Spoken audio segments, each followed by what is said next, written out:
Hello, welcome. So many questions to go through. I think I'll start by getting some of the more serious ones out of the way, and some that came up a few times. Like I saw a couple mentions of CoD Mobile. Thoughts on it?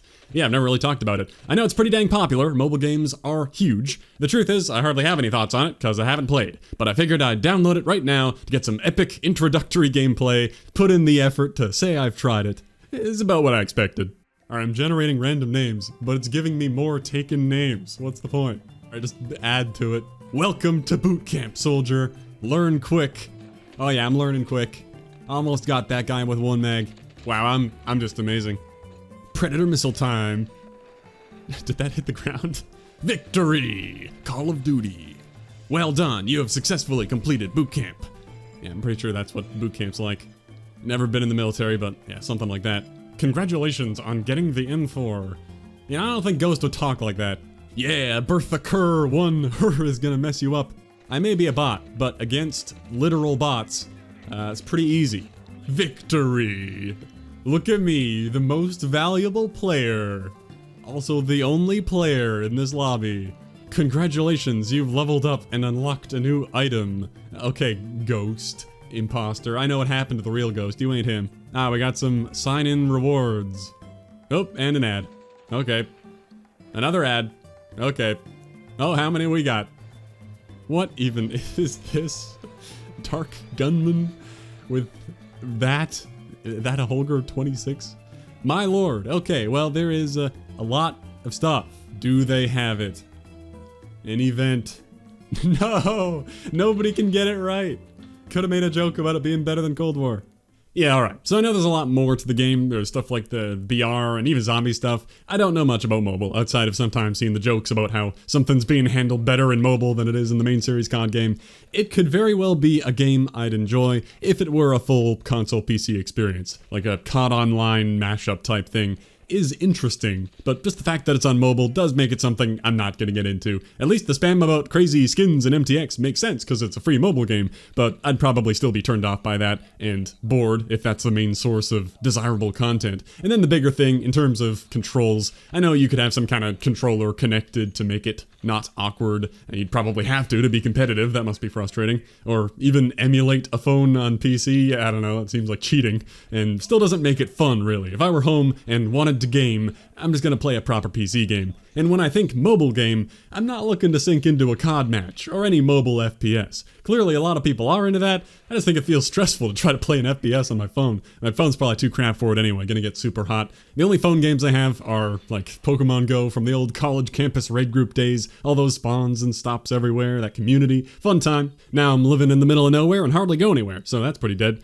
Outside of that, if I'm just in a waiting room or whatever, I want a chill game, then it's time to bust out the balloons, tower defense, baby. Yeah, we got BTD gameplay on the channel now. Mission tips and tricks coming soon. I guess for a while I also played the Mario Kart Tour back when it came out. The thing people had a meltdown over being pay to win or something. I never really noticed. I just found it kind of fun. It played like Mario Kart. I never felt like buying anything. That must be what it feels like to be the Chad casual gamer. What? People are going crazy ranting about MTX? Whatever. Seems fun, bro. Well, I'm getting away from the question. Sorry I don't have any real thoughts about COD Mobile. Not something I think I'll be getting into, but it was an interesting 10 minutes of experiencing what was going on with it. So, makes sense as a follow-up question, what other games do you play in your spare time other than COD? Also a couple mentions of Destiny 2, if I've kept up with that. Of course, it's true I'm not grinding COD currently, but I pop in, still looking forward to trying that weird escort Warzone mode if I can get some friends in on it.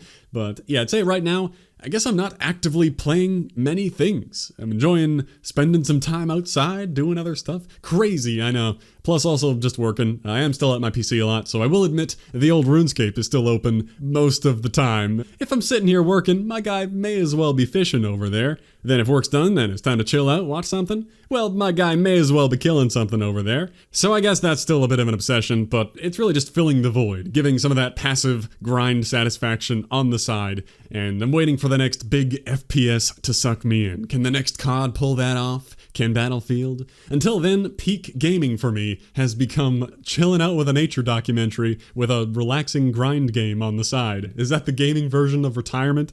Well, I'm willing to come out of retirement, we'll see.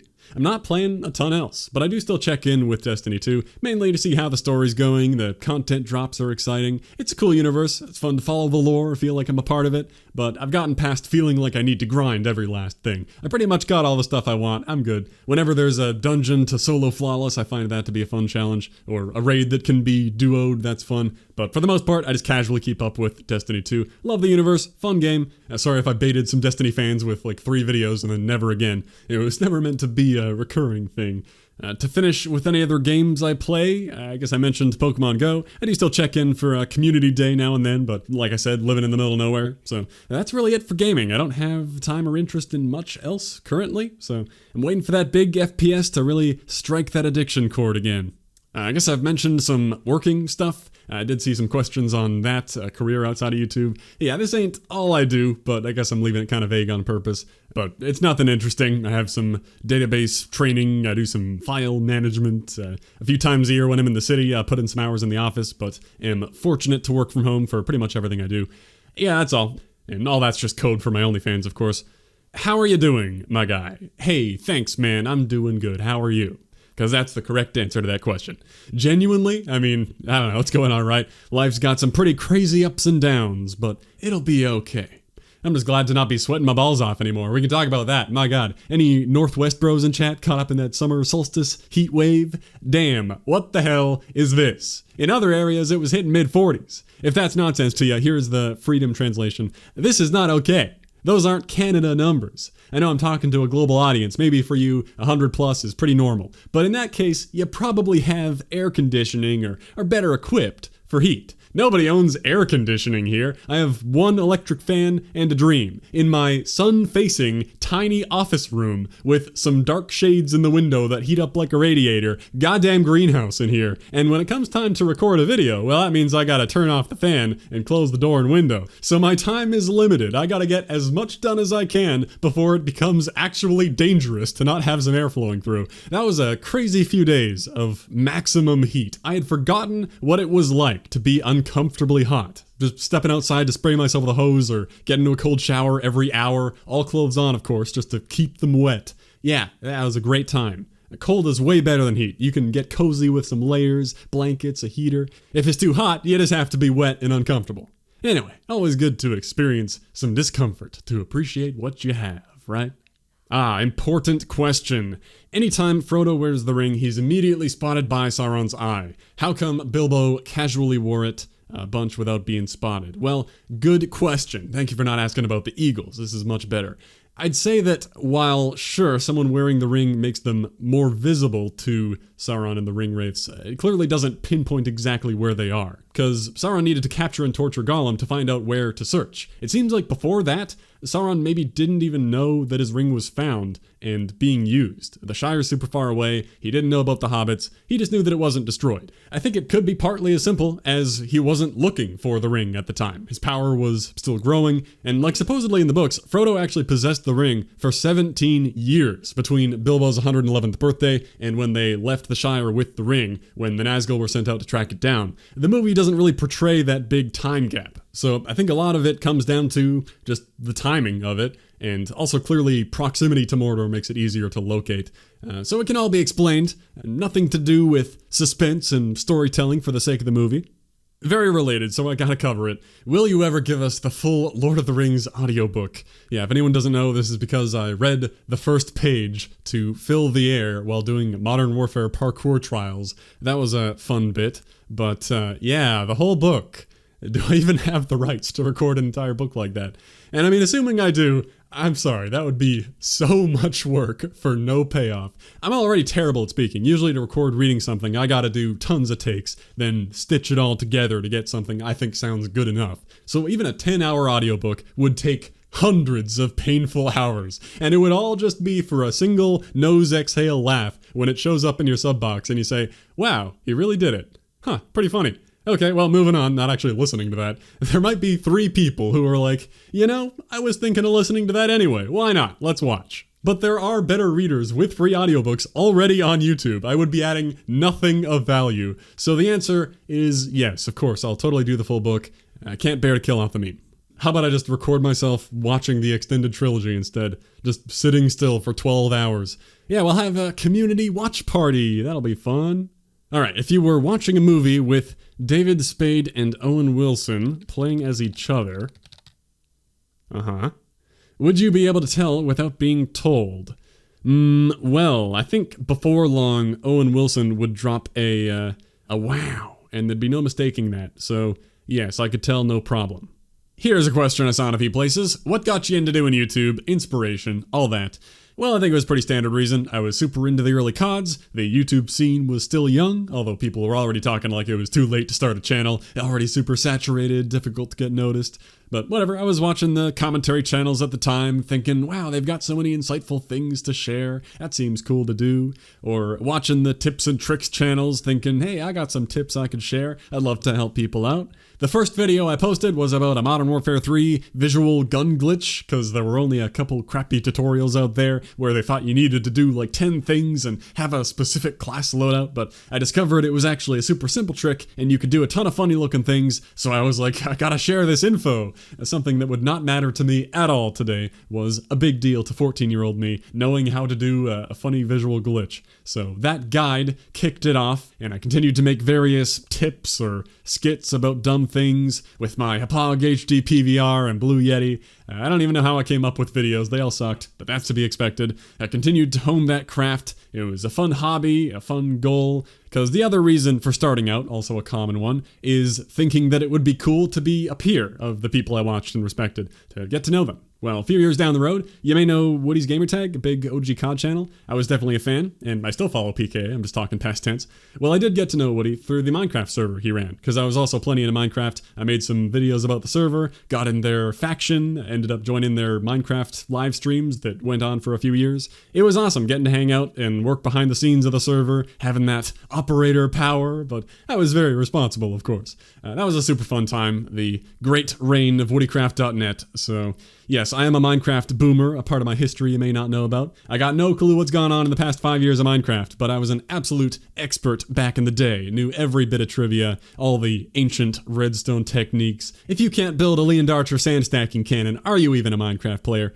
So, Woodycraft came and went. I wish I had more footage saved of it. So many amazing memories. I don't know if I'll ever enjoy anything as much as that weird time of my life. Pretty sad thought, really. Anyway, I guess the goal of getting to feel like a peer to the people I watched and respected kind of happened prematurely, but I got back into COD videos because it was a habit and it was still fun to share what I was into. This was around Advanced Warfare, Black Ops 3. Still had a tiny channel, but started to see a few videos gain some traction. Embarrassingly, the early Advanced Warfare supply drop stuff, then some challenge guide stuff, Modern Warfare Remastered came, then World War II, had some really big videos early on in that game. No doubt a lot of people followed from the headquarters stuff. Then Black Ops 4, and we're getting into the modern era, just kept on going. And now, what's my motivation to continue to upload? Man, I don't know. And what are my plans for life in general? Do I think I'll get bored of YouTube? Big questions. I can't really plan that far ahead as far as the rest of my life. I think there's a very real chance of getting tired of YouTube, but I don't think it'll be forever. I think it's something I could keep coming back to for the rest of my life. It'll always be a part of me. I guess it's hard to imagine it not being. It's been a part of my life for a shockingly long time. No matter what else was going on with school, college, life, I was always thinking about that next video. Kind of crazy to think about. So I very well might end up taking some time away or take up a more full-time line of work doing something else. I could see just editing videos as a line of work, take out the personal attention and more creative part of it, just have work time and free time. Maybe this is some burnout I'm going through right now. I think what's fun about this as a hobby and also partly a job is making what people want to see, feeling like I'm providing something useful, getting the positive feedback, but I also gotta be true to myself. I can't pretend to be interested in something I'm not, and if those two things don't overlap very well, then I don't know what on earth I'm doing. I mean, I think questioning the path you're on is totally normal. Everyone does that. I think all the having negative opinions has helped burn me out, because I'm not proud of it. I kind of hate having opinions at all now. Like, Who cares? Everyone has an opinion. Why does mine matter? I often see people say something resonates with them, which is nice to see. I appreciate it. But I also don't want to define myself as a COD complainer. What if I like the next game? Heaven forbid. Maybe I just have fun making a certain type of video with the new game. Am I going to have people saying I'm being fake or telling me I should go back to the hating? I kind of just don't respect myself for whining about a video game. Like, how lame is that? Of course, then I see people straight up scamming their fans like it's no big deal, and I think, okay, maybe I'm not that bad. But yeah, I'm always questioning what I'm doing, if there's any value to it, if it's really fulfilling. Having a channel to share thoughts seemed cooler as a kid. Now, I think I don't even like attention. I don't want to be a public figure, so maybe I've picked the wrong path here. I guess I've been processing these thoughts in several videos recently, which, ironically, I also think is bad content that I should stop. And then I guess all the negative self-talk of trashing myself and what I'm doing just makes me respect it and myself even less. Uh-oh. The positive is that I also think this feeling will not last forever. I'll look back on this and think, wow, cringe.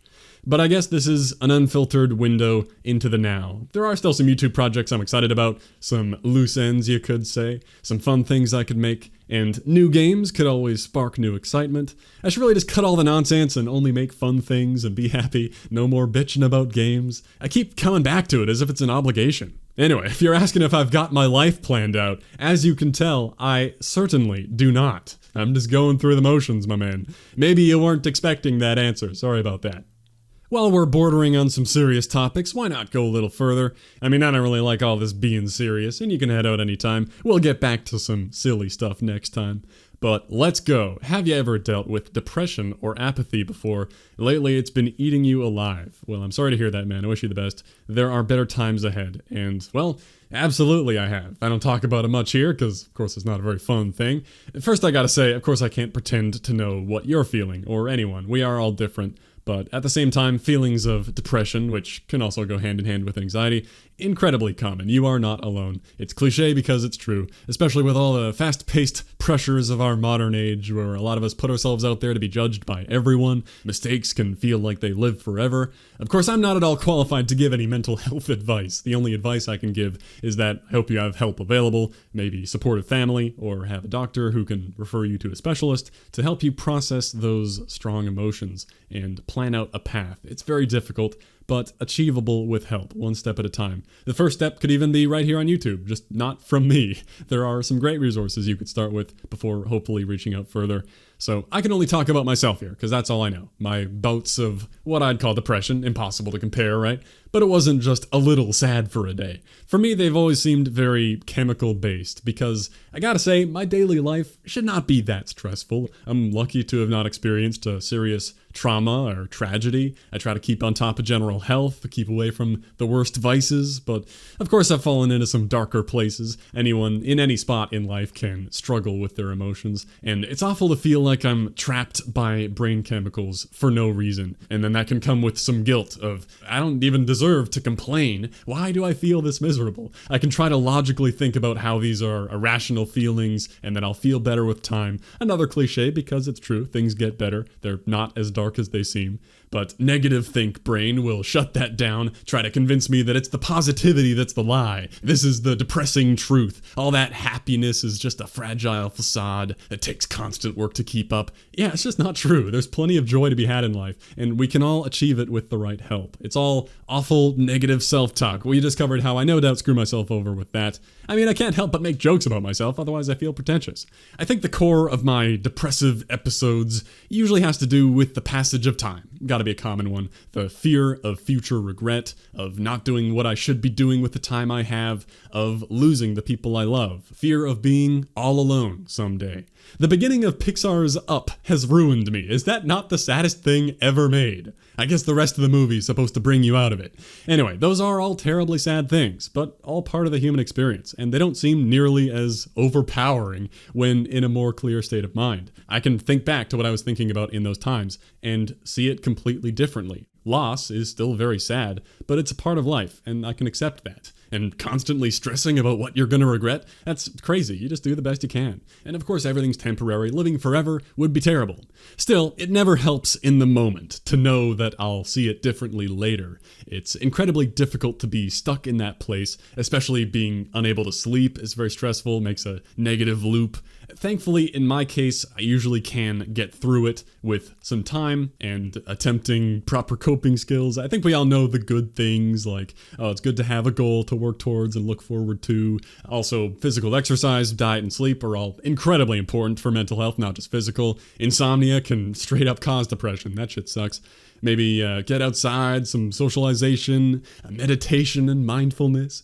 Yeah, great things, but of course none of those are going to be a cure. Oh, thanks, I didn't consider having a goal. I'll just go find purpose real quick. For me, I do think the exercise thing has helped in the past because it's a solid all-in-one. Exercise is a great way to work through anxiety and stress, and fitness can then become a very basic and accessible goal. If I'm feeling like I have no idea what to start with, don't want to do anything, there's a thing. Just lift that object. Then pursuing that can lead to some feelings of accomplishment, some pride and confidence, to then do more. But it does still require starting something, getting the ball rolling when it is the most difficult to do anything. So then there's medication too, which for some situations is absolutely the right call. I know there's a very common stigma with that. It may not even be about what other people think. Like, I can't possibly judge other people's situations, but I know I've always done that to myself, thinking this is just who I am, I should deal with it, or having concerns about dependency. Would I be broken for relying on a pill? No, that's just not correct. Having some concerns about side effects and dependency is good, but not because of a pride reason of thinking you shouldn't need it. You should just be strong. No, if someone's pushing that idea on others, I have to think they've never really been there to get it. That's great that being strong works for you, but other people might have it worse, right? I think it's a very common analogy to point out how if you're diabetic, your pancreas isn't producing the right stuff, well then you take insulin, of course. And your brain is also an organ that produces tons of chemicals and hormones, and if that's not happening like it should, that's something that can be helped. Just because it's your brain doesn't mean it's a mind over matter issue. Our brain is much more than our thoughts. We can't control our emotions. And I think you're not supposed to. You're meant to process and accept them, listen to what they're saying. But anyway, just needed to be said, medication is certainly not an easy out. Like SSRIs, they're not fun. I think it is a last resort. But it's a very real and available option. If you do struggle with a severe chemical imbalance, it can save lives. And I hope you do speak with a professional to see what category you may fall into. I guess I can't be sure about all family doctors, maybe America, especially with the talk to your doctor if name brand is right for you. I know over-medication is a problem too. Slap everyone with a pill when it might not be the best solution, but you should definitely get the stigma part out of your head if that's there. It's a tool that can help someone who feels helpless regain some control, to then be able to process and sort out what may be the root cause, or just correct the imbalance if that is the cause. Hopefully the medications get better. There is tons of work being done. Like, I know there's some big research happening with psychedelics, stuff that's really helping veterans, treating PTSD and depression. There is hope. Talk about an experience I can't possibly understand. Yeah, I can't know at all what any individual is going through. I only know me, so I think I know some of the challenge, like I think all of us do, just to different extents. Like I said, the human experience, there are big challenges to overcome, but you can do it, and come to feel that it's worth it. Oppressive, overpowering emotions are a huge challenge. Often the instinct is to get away, just get back to normal, hide it, bury it, suppress it, which is one, seemingly impossible, two, also not a good coping skill long term. I think I've always made things worse for myself with avoidance, especially on the anxiety side, which is probably my bigger issue than flat out depression, being overly anxious about whatever tiny thing, health-related, work-related. I can try to tell myself these are clearly overreactions, and yet the chemicals appear to be in control sometimes, and that's an awful feeling, and that's kind of what anxiety is about, something you feel you can't control. So that makes a loop of being anxious about the anxiety, so maybe medication comes in there. I have actually tried that at one point, but really hated it, couldn't see myself sticking to that path. I know everyone reacts to them differently. There are tons of success stories. So, alright, I'll say it once again. I was gonna say I'm a dumbass, but that's not healthy self-talk. Yeah, I'm in my 20s with no training at all, so I don't know anything, especially about this. Only what I've experienced and what I've heard people say. All I can offer are the cliches. It gets better, you can make it through, and don't be afraid to get help. We all rely on each other for all sorts of reasons. That isn't a weakness. Well, apologies if it's a downer of a topic. I don't intend to really ever use this channel to ramble about mental health, because I could only talk about myself, and that would get annoying. I'm obviously not qualified to help others. How many times should I say that? Plus, I know it'll only connect with certain people. The rest will be like, what the hell, dude? I'm just here to be entertained. Yeah, I'm also not judging anyone who feels like they should talk about it more, though, on whatever platform to sort through what they're feeling, and it can help people. The reminder that we're all human going through this stuff. Also, from the content creation standpoint, I know the pressure very well of feeling like I need to say something. I gotta let them know I'm not feeling up to it right now, and that it might be a while.